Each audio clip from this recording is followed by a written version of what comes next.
Friends, இன்றைக்கி நம்ம பார்க்க போகிற ரெசிபி சிவப்பு அவல் பாயாசம். வாங்க எப்படி பண்ணலான்னு பார்க்கலாம்.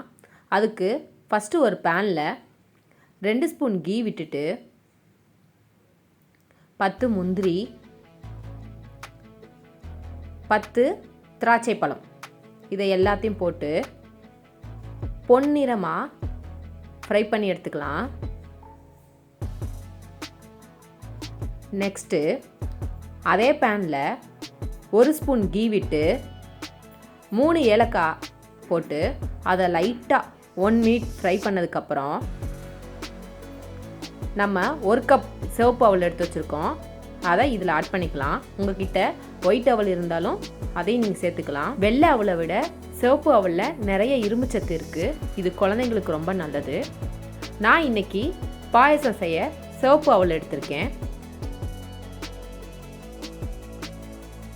இதை 5 to 6 மினிட்ஸ் லோ ஃப்ளேமில் லைட்டாக ஃப்ரை பண்ணிக்கலாம்.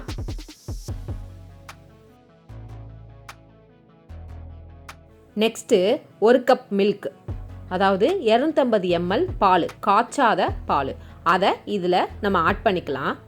ஆட் பண்ணிவிட்டு பால் கொதிக்க ஆரம்பித்த உடனே நம்ம இதை நல்லா கிளறிக்கிட்டே இருக்கணும்.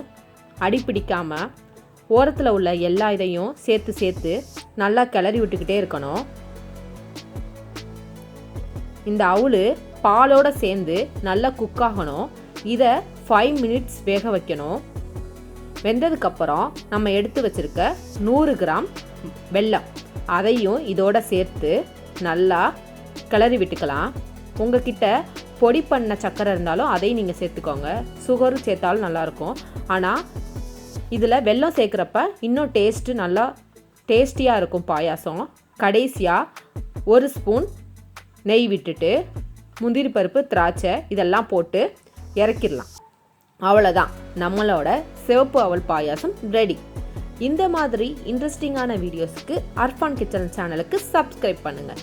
ஈஸியாக சமைக்கலாம், ருசியாக சாப்பிடலாம். Bye bye.